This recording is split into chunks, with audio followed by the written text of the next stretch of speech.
তোমাদের শুদ্ধ অশুদ্ধগুলো দেখে নাও। প্রথমে আছে লাদাখ মালভূমি লাভা মালভূমির উদাহরণ। এটা ভুল। শিবালিক পর্বতের পাদদেশে নুড়ি, পলি ও বালি গঠিত মৃত্তিকাকে বেড বলে। এটাও ভুল। লোকটাক ভারতের বৃহত্তম উপহ্রদ। এটাও ভুল। গাঙ্গেয় বদ্বীপ সমভূমিতে জলাশয় সেচ প্রথা সবচেয়ে বেশি প্রচলিত। এটাও ভুল। এল নিনোর বছরগুলিতে ভারতে বন্যার সৃষ্টি হয়। এটাও ভুল। আসাম ভারতের বৃহত্তম চা উৎপাদক রাজ্য। এটা ঠিক। ভারতে অধিকাংশ ধান শীতকালে রবি শস্য হিসাবে চাষ করা হয়। এটাও ভুল। বিহার ও ছত্তিশগড় রাজ্যে ক্রান্তীয় চিরহরিৎ বনভূমি দেখা যায়। এটা ভুল। ভাগীরথী ভাগীরথী ও অলকানন্দা নদীর মিলনস্থল হল দেবপ্রয়াগ। এটা ঠিক। পেট্রো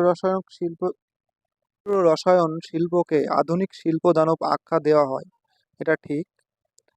তেলেঙ্গানা ভারতের নবীনতম অঙ্গরাজ্য। এটাও ঠিক।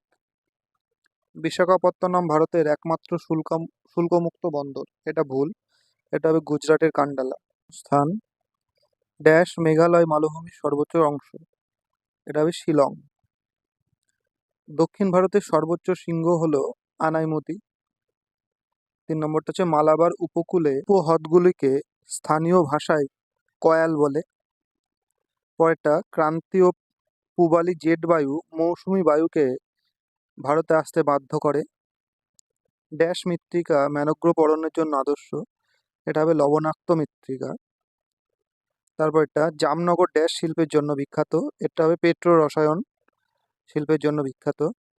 সাথেরটা হবে ড্যাশ শহরকে ভারতের কমলা লেবু শহর বলে। এটা হবে নাগপুরকে। রাজস্থান মরুভূমির চলমান বালিয়াড়িগুলিকে ধিয়ান বলে। ড্যাশ শহরকে দক্ষিণ ভারতের ম্যানচেস্টার বলা হয়। এটা হবে কোয়েম্বাটুর। এবার স্তম্ভ মেলাও, বাম দিক ডান দিক। দেখো প্রথমটা আছে নামচা বারুয়া। এটা হবে পূর্ব হিমালয়ের শৃঙ্গ। দ্বিতীয়টা মাজুলি। এদিকে হবে ঘয়েরটা ব্রহ্মপুত্র। তারপরে আছে মরুস্থলী। এদিকে হবে রাজস্থান। তারপরে আছে পারাদ্বীপ। পারাদ্বীপটা হবে উড়িষ্যা। তারপরে আছে আরাবল্লী পর্বত। আরাবল্লী পর্বত হবে রাজস্থান। আর শেষেরটা ইক্ষু গবেষণা কেন্দ্র। এটা হবে লখনৌ।